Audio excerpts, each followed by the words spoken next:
I was sure we were done with this. We did a good job. We came this far, Yes. tried so hard, but in the end, It still does matter. your, It's really your brakes are made of water. So, unfortunately, we have had some teething issues. So, alternator problem, which we've rectified, got the alternator refurbished.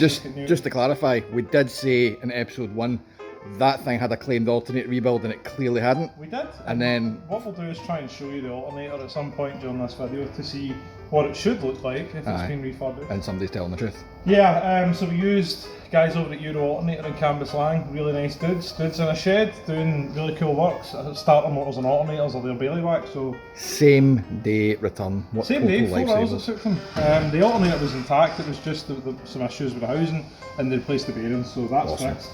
You may notice this wheel is somewhat covered in brake dust. That's because the caliper is jamming on. Thomas did observe this when we were putting it back together, so unfortunately it is a problem that needs rectified, so I've bought a new caliper from MX5 Parts, chiefly because I needed it fixed same day.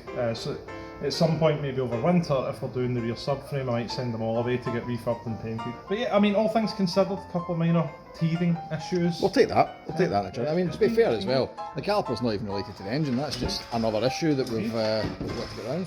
So far, it's still runners, guys. Look, another completed project courtesy of Tools and Track. When's it getting a V8? Never.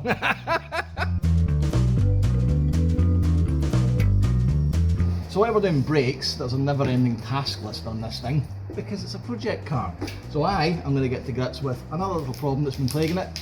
These things you obviously find out once you get the car driving and you get to own it. This particular problem is the footwell is filling up with water. Now, you might think, well, it's a convertible, that's supposed to happen. It's coming from the front, which means I'm suspecting there's a problem under the scuttle. So, you may have this in yours. This is how you solve it. See, for a stock caliper, that's not small. That's a pretty big, reasonable size, yeah. pretty big piston size. Now it's from Ford, so it's probably from the Ford parts bin of whatever they happen to have lying about, which means it's probably got 5 bay 108, it's their fitment. True. Chances are it's their brakes as well. I've never done this before. This is where the brake line connects and the master cylinder, where the pedal is, pushes hydraulic fluid through the pump, through the ABS controller and ultimately down a line into this. The fluid pushes the piston out, which pushes the brake pad onto the brake disc and you have brakes.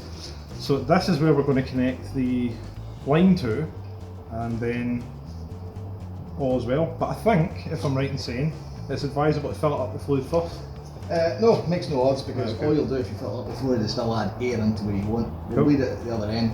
However, there is something I'm pretty sure you should have done, but you haven't. But you'll learn this. I'm not intervening. We're no longer intervening. The man needs to make his own mistakes. Right, okay. Cool. I should have took this off while it was in the car. Bingo. Crack it before you take it off.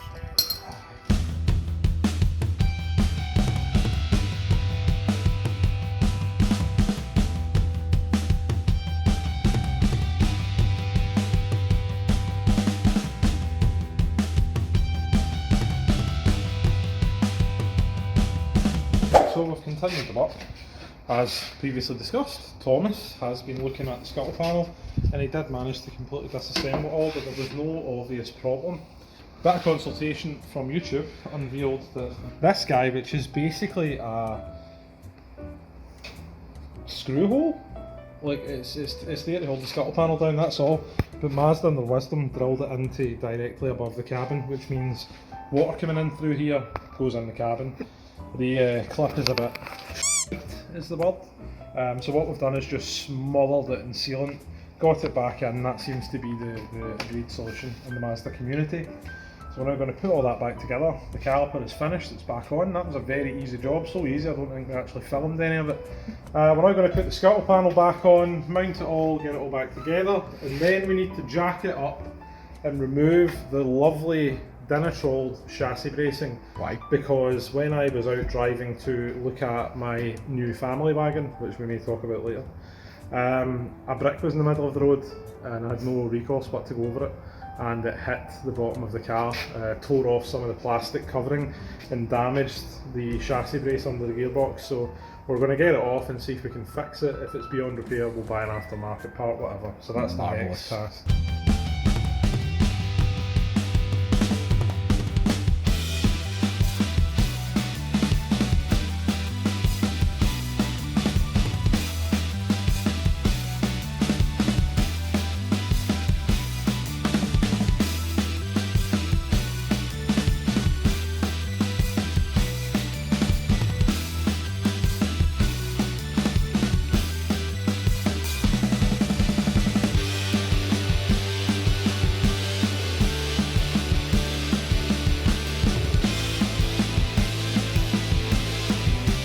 So we've been under.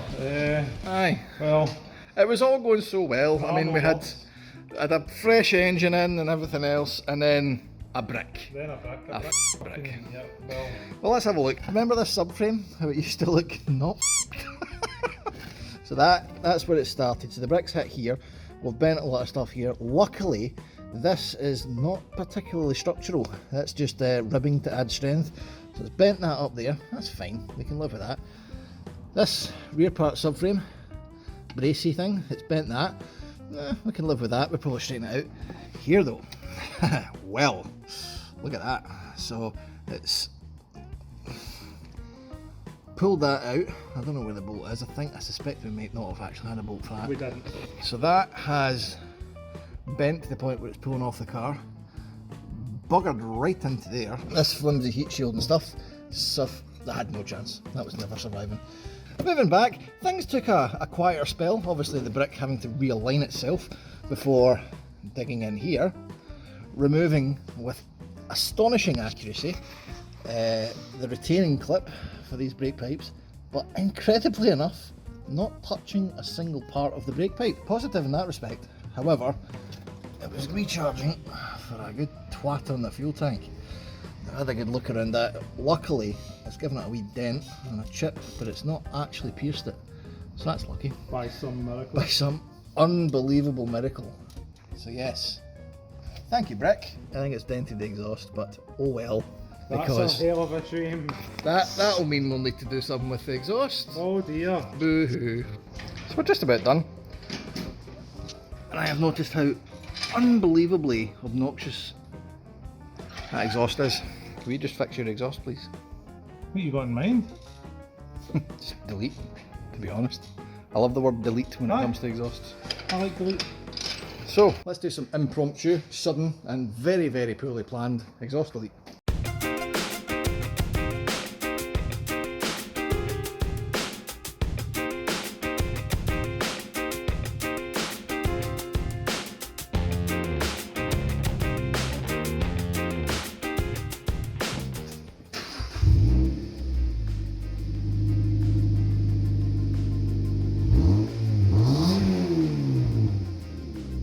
Acceptable levels of volume. Oh aye. I mean, if anything it could be louder, but Well, it's a good place to start. This will no longer exist. Let's make something that's just... Yep. It's just a nice wee cheap and cheerful way to get a wee bit of action. And cheap and cheerful is what we do best at Tools and Track. Cheerful at TNT.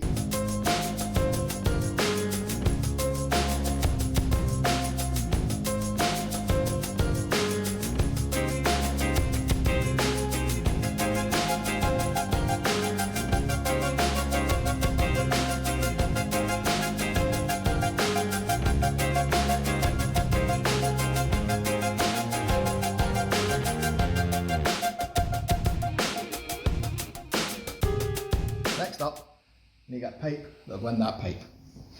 This is exciting, viewers. It's the first actual modification to the MX-5, which is amazing given the amount of hours we've spent on it. What's that? I'm saying this is the first actual modification that we've made. I know, it's been a long time coming.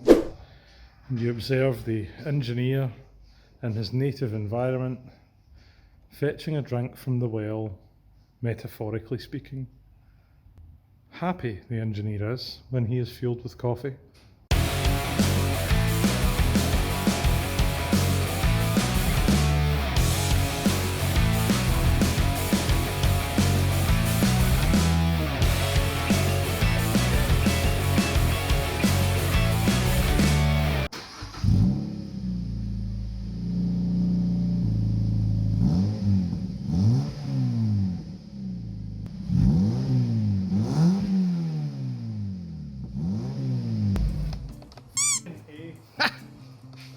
Well, that was painless. It was a lot less painful than the BMW Aye. or the Golf. Well, the distinct lack of valves is probably... Yeah, it certainly contributes to the reduction of pain. And it's subtle. It's just a wee pipe. Look at it. That's pretty simple, mate, as far as things go.